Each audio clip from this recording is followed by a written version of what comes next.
Welcome to the Holistic Therapy Interviews.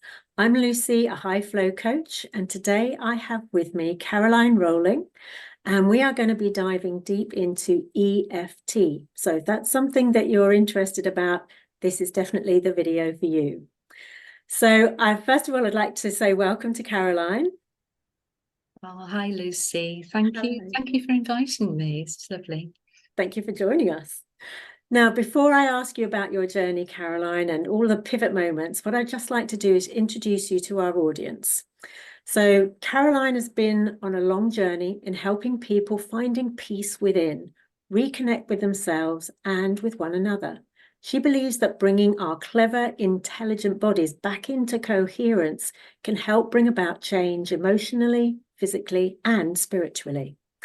Caroline is an accredited EFT master trainer and practitioner with additional energy psychology skills in her toolbox, including matrix reimprinting and picture tapping technique. She is a licensed HEAR math coach and trainer, laughter yoga teacher, and has also trained in several hands-on energy healing modalities. Caroline has a special interest in a connection between trauma, chronic pain and fatigue, and continues to add to her learning in CPD courses and workshops. She's based in Shropshire and she offers live training, one-to-ones, workshops and sessions in person and around the world. So with that, Caroline, I would love to hand this back to you and to find out your pivot moments along your journey. I've been an EFT practitioner now for 16 years. And I had always been interested in natural ways for health and well-being, because back in the day we didn't have the internet, so it was a bit more difficult to find things out. And I had quite a nomadic life. My father was in the Fleet Air Arm, and my husband then, when we married very young, and he was in the Air Force. So training in any health profession was quite difficult because we might only be somewhere for a year if we were lucky sometimes. But eventually we settled in Shropshire, and I learned, first of all, Reiki. Reiki 1 to begin with. I thought, wow, this is amazing. Really fascinated by that. My health had never been great. I suffered from periods of fatigue from childhood, and trace it back to when I was about 6, I think maybe glandular fever or something like that when I was 6, and then just had these periods which were put down to allergies. Nobody knew about other things. But we settled here, and when my children were older, I looked for something meaningful to do as a job, and I did some work which led me to training as a part-time youth and community development worker, and loved it. And the skills that I learned there then led on to a role with age concern. And it was very clear, working with young and old, and through my own experiences as well, how stress affects health and well-being. And through my work mainly, I was looking at jobs that were around, and I decided to study health studies at university, which is a local one to me here. And it was an amazing course. It was all determinants of health, health education, health promotion. But it always felt like there was something missing, and I just didn't know what it was. We learned that all things that we know we need good food, clean water, comfortable roof over our heads, access to facilities and all the support that you might need, exercise. But there was something else, and I couldn't put my finger on it, didn't know what it was. But through all of that time, my health was deteriorating.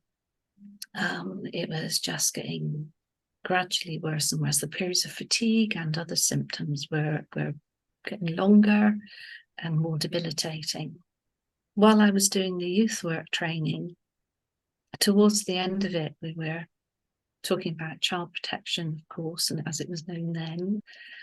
And around that same time, something happened that triggered a memory. And it was, say, the biggest traumatic experience that happened in my life when I was 9 years old. And I started re-experiencing that memory in the daytime. I'll call it flashbacks, but it's re-experiencing, and then at night in dreams as well. And my mental emotional health was deteriorating, and at the same time my physical health was deteriorating, to the extent that eventually I was very, very anxious all the time, and I had about 30% physical and cognitive ability. Wow. So I couldn't work anymore. I had to finish my degree course. Right, I had 1 term left in this 6-year part-time study, but I couldn't finish it. I just couldn't do it. And that was that really for a few years. I just wasn't able to do very much at all. You know, life was very, very limited. But then we talk about having your dark night of the soul and it being a turning point, and I experienced mine. There was one very, very low point, a particular day, and I was at my depths, and I really felt like life wasn't worth living, and I was thinking maybe I shouldn't be here anymore. And then I spotted something that reminded me of my family, and thinking about, well, what about them? And in that moment, it was very brief, but it was profound. I realized I had a choice. And that we all have a choice. Of course. And my choice was I could not be here. I could choose to do that if I wanted to. I could choose to do nothing and stay as I was. And the future was looking pretty bleak because my, people with very severe ME are bedbound, tube fed. Life is not life. Or I could choose to do something else instead. And that was what I chose to do. And I had heard a couple of years before that about this particular method. It's based on NLP. Quite a lot of people who had experienced chronic fatigue syndrome, ME, had to. Other people were saying, they shouldn't do that. And my view had been a bunch of charlatans, taking money from 6 people. But I thought, right, if I'm going to do something else instead, maybe this is what I have to do. And so I did. And it was amazing. Physically, it helped hugely. However, what this technique tells you is literally stop. Don't go there to any negative thoughts, symptoms, or emotions.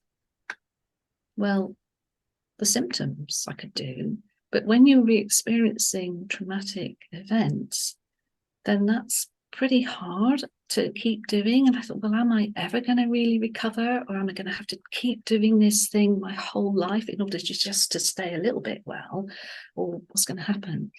But fortunately, the person who trained us there introduced us just for about 20 minutes to EFT tapping. He introduced it as a way of coping with anxiety, and it worked.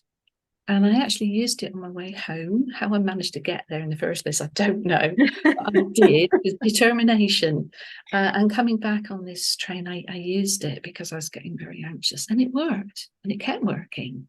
And it lasted. Not only did it work, but the feeling lasted.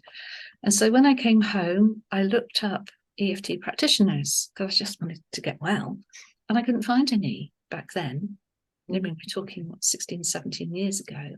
And the person who kept popping up on my screen was one of the original EFT founding masters, Carl Dawson, who lived then about an hour's drive from here. And I phoned him up, but he didn't do one-to-one sessions, he said. But he said, I have got this course, this training course in 4 weeks' time. You're welcome to come. Nothing ventured, nothing gained. Perfect. So off I went, find myself on this EFT. No, I had no plans to be a practitioner back then. I just wanted to recover, get well. And the experience there using EFT on that particular memory, Carl very kindly stayed behind at the end of one of the days and worked through that specific memory with me. And it was like, wow. Suddenly I was free. I could still remember it, and I can remember it now in detail what happened. But all the emotional charge that I had been feeling was no longer there. And even more than that, that actually I can look back and I think, really feel compassion for the person who did what they did, because something awful must have happened to them in order for them to have done that. Yeah. So that's a huge cognitive shift, as we would describe it as. And so, as you can imagine, I was literally blown away by that. So rather than just want to stay well, I decided I've got to share it. I have to share this with people. And that's been my driver. That experience really has been my driver ever since. And that's fantastic. I want everyone to feel it. Yeah, well, absolutely. Yeah. And I remember finding EFT years ago and trying it on something. It was like, oh, because of gauge yourself how you're feeling 1 to 10 now. And then after you've done it, gauge yourself. So let's dive more into, first of all, what does EFT stand for and what might other people know it by? Well, it's emotional freedom techniques. So the basic EFT technique is it's tapping on specific acupressure points. So we're stimulating acupressure points while we focus on something that's bothersome. So the very basics of it, anybody can do. Even young children can easily learn how to use EFT. And so it's a wonderful tool for self-regulation. So I don't think anyone knows exactly why it works now, but what research has shown is that tapping on these specific points, which are at the ends of meridian lines, yes, lower levels of cortisol in the body. So one research, a big study that was done a lot of years ago now, I think it was at Harvard University in the States, they found that cortisol levels were reduced by 24%. oh, that's significant. Yeah. And so it's almost like there's this juxtaposition, isn't there? It's like, so even though I'm so fed up with this, I'm so fed up. It's like, but you're tapping on these different points, and there's only 14 in the whole that we tap on them. Is that your body's saying, but this is really nice, I feel calm, but I'm really fed up with this. But your body's saying, but I'm feeling calm. And as you keep doing that, it's like you start thinking about the problem in a different way. And that change can happen very quickly. Sometimes it takes more work, but often it can happen very quickly. Okay, so just going back to what you said there are 14 meridian points. So that sounds to me like it is very key to where you're tapping on your body. You can't just tap anywhere on your body. So can you point out the meridian points for everyone who's not even heard of EFT or is just very curious about finding out more? Yeah, sure. So we start off, we do what we call our setup statement. It's on the side of the hand. It's where you'd make friends with a problem, if you like, where you would shake somebody's hand that's the side. So we would tap on there and you'd focus on what the problem is. So it's just really to stay focused. So even though I've got this problem, it's just how it is right now. Or I accept how I feel anyway, something along those lines. The next one's on the top of the head. And to be precise with that, if you were to go to the top of your ears and measure directly up, it's right on the very top. You might see some people going like this, but actually it is that point at the top. And then it's on because I've got my glasses on, but it's right on the inside of the eyebrow. It doesn't matter which side. You can do both at once if you want to. You can cross over. It's really not a problem. We just tap. Yeah. More often than not, we tap. There are some people, perhaps if you've got fibromyalgia or MS or some other condition where you've got very sensitive skin, it may be that tapping isn't possible, but then if you work with a practitioner, they'll talk with you how to do that. So if you follow the eyebrow around to the outside corner of the eye, so it's like where my laughter lines are. Perfect. That's where you would tap. I know it's hard to see when you're wearing glasses, but if I take my glasses off, I won't be able to see you. That's okay. So it's right there, yeah. Thank you. And then again, following the bone around your eye. So always tap on the bone because you don't want to bruise yourself. It's right. So if I'm looking straight ahead, it's right underneath in line with the iris. But that point on the eye. Yeah. Sort of tapping on your sinuses. So it might feel a bit uncomfortable on your sinuses. But it's okay if you miss one out. You're going to pick it up another time. The next is right under the nose, right in the middle. And then under the chin. So it's that crevice that's in the chin, right in the middle. Yeah. So, and then the collarbone. So if you look at where the knobbly bits of your collarbone are. Yeah, can't see mine, but yes. And then go down an inch or so underneath. So you're in that sort of that triangle in that dip. And you tap there. Again, you can do one, you can cross over, do both, you can do one hand with both, whatever. And then there's one that's underneath the arm. So it's about 4 inches underneath the arm. So in men, we'd say it's in line with the nipple. In a woman, sort of round about where your bra strap is or might be. So those are the ones on the face and upper body. There are some extra points, but if we just go, there are also points on your fingers. And those repeat really the ones on your face and upper body. But I always teach them to people because you might not want to be walking down the street going like this. Well, if you're like me, you do anyway, but you can just do your finger points. So it's really on the side of the nail bed. Okay. It doesn't matter which side, but it's easier to go from the top down. So right on that fleshy bit beside the nail bed. And if you use 2 fingers, you don't have to be too precise because you're going to get it. And it's on each point in turn. There are some extra ones if you're working with a practitioner, they might introduce, but these are the ones really that you're going to be using. So it's interesting, isn't it? I think that innately we've always known about these. Because if you think about it, what do we say? Oh, my head hurts. My head, yeah, absolutely. Oh gosh, that's so sad. And where do your fingers go? Yeah. Or you might nibble the sides of your fingers. Yeah. And quite often people will tap or rub, yeah. Yeah. So I just think we inherently we know this. It's just that somewhere along the line over millennia we've forgotten. Well, in the West, we've forgotten. Oh, yes. Well, some of us are remembering, right? Yes, we are. we're helping more people to remember now. So how does it work? So you talked about meridian points and talking. So how does it work? And can you say the wrong thing? If you're using your own words, then you can't say the wrong thing. Nothing is wrong. It's how you feel. So I could have probably made quite a lot of money by writing scripts for people. And if you look online, there'll be lots of people offering scripts for this, that, or the other. And it can be a good place to start if you're unsure about EFT and what to do. However, if I'm writing a script for you, then that's my interpretation, my guess in how you're feeling, and my words and my interpretation in that guess in how you're feeling.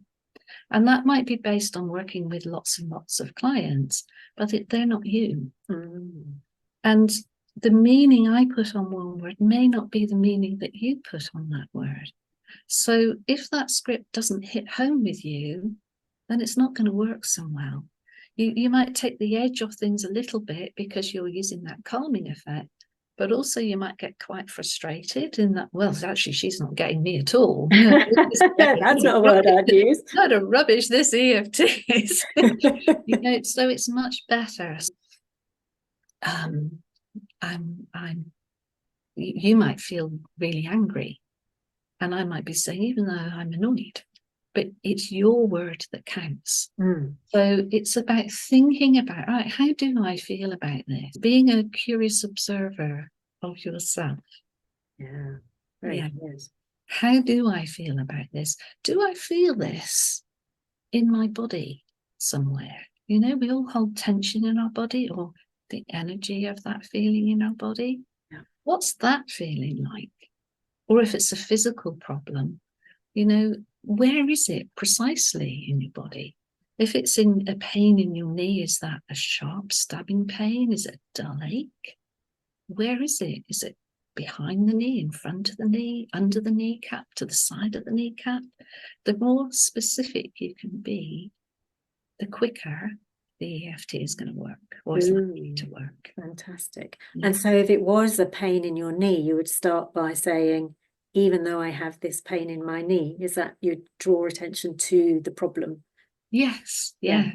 And that's the important things. And one of the things people ask is, well, why do I have to? I don't want to focus on that. I want the opposite. I want to feel the opposite of that. But ignoring the problem might work to a point, but does it really solve it?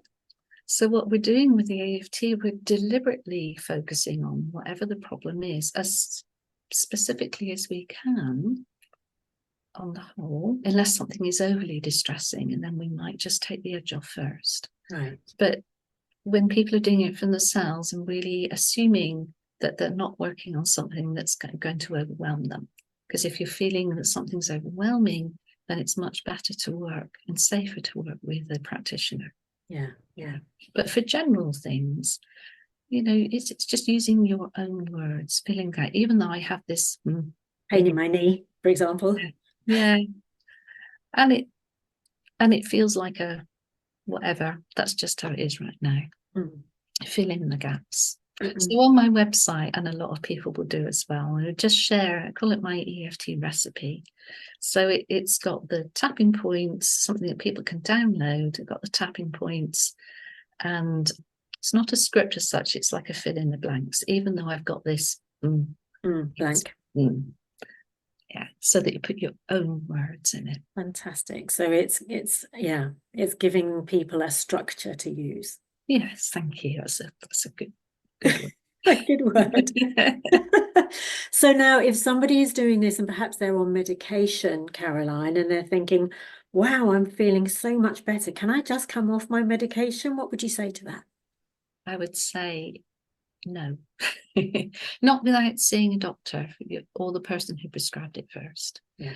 It's very common for people to be able to adjust their medication, or sometimes no longer need a medication, whether that's a physical problem or an emotional one.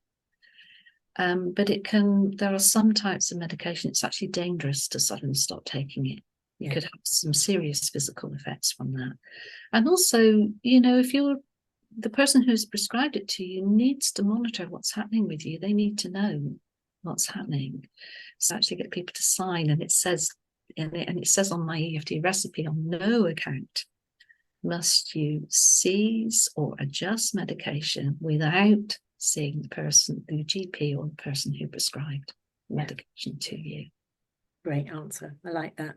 And so one last question before we go into our final question.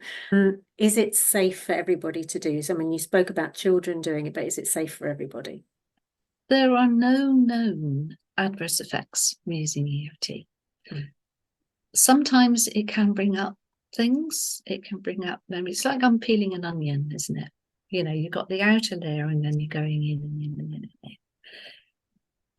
If you have memories that surface that are uncomfortable, keep tapping. You don't even need to say anything, just keep on tapping, and then you can seek the help of a practitioner or another modality if that's of your choice. And you can use it alongside other therapies as well. It fits in really nicely with so many other things. Fantastic. I love that. Great.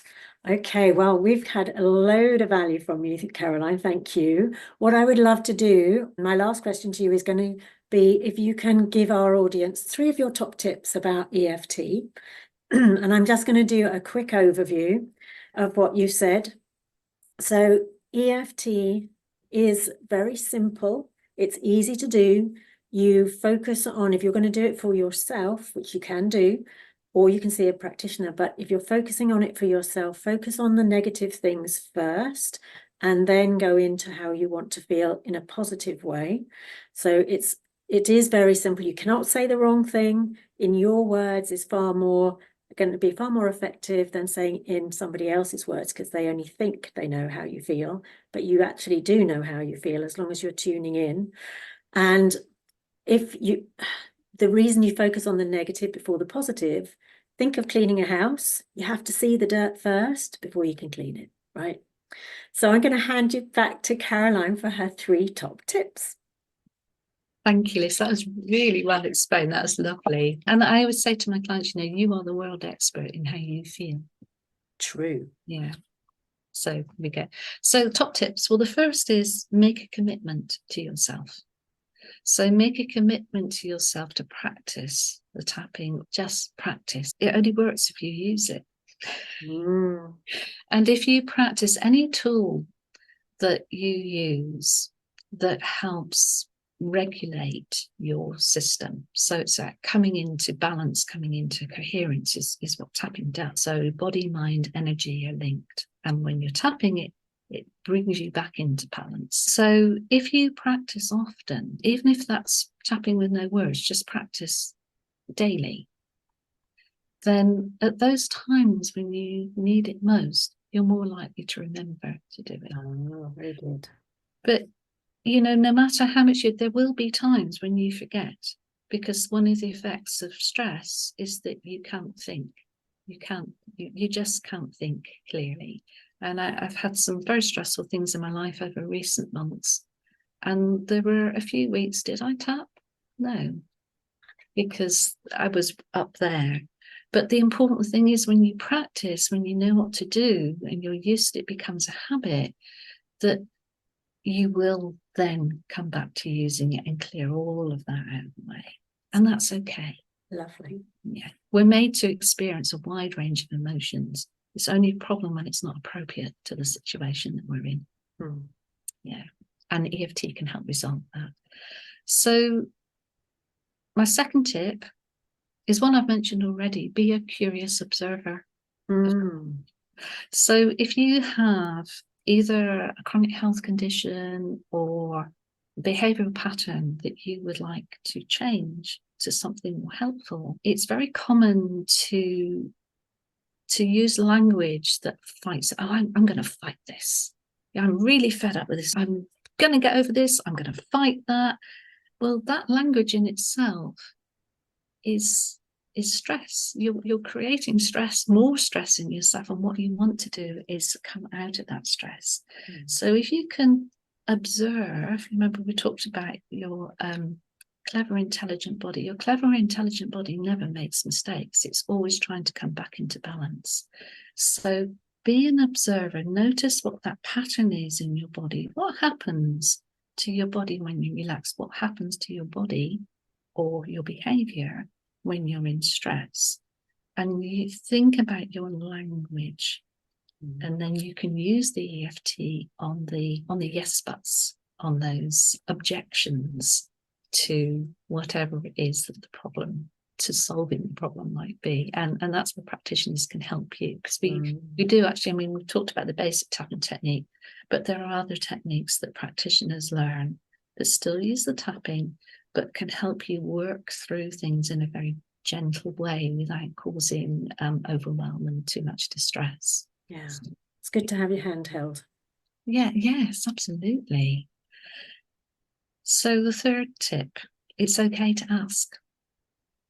It's okay to ask for help, and it's okay to ask questions of a practitioner.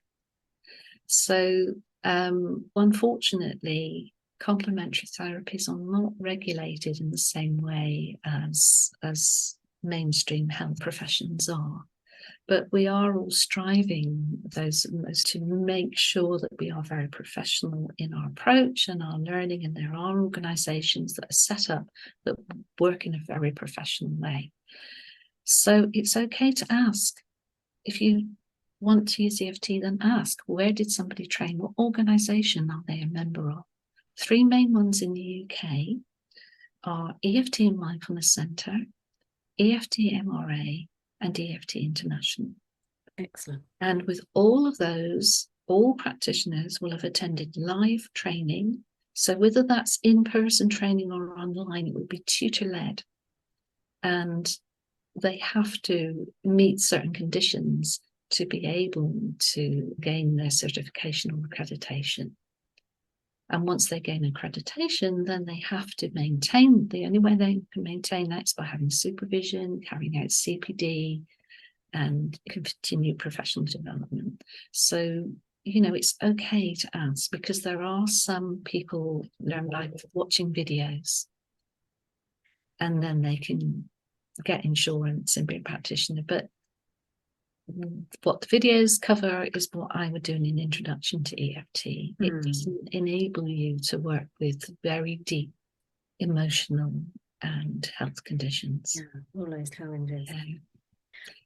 And then just once you've done that, choose the person you connect with. Yeah, fantastic. Love that. Thank you so much. Beautifully said, and some great top tips there. So I hope that our audience has got a ton of value. I'm sure they will have done from all that you shared, Caroline. And try EFT, start tapping, and as Caroline says, it will become a habit.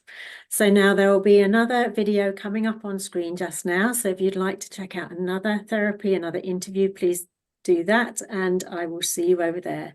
Thank you, Caroline, for joining us today. Oh, thank you, Lucy. Thank you.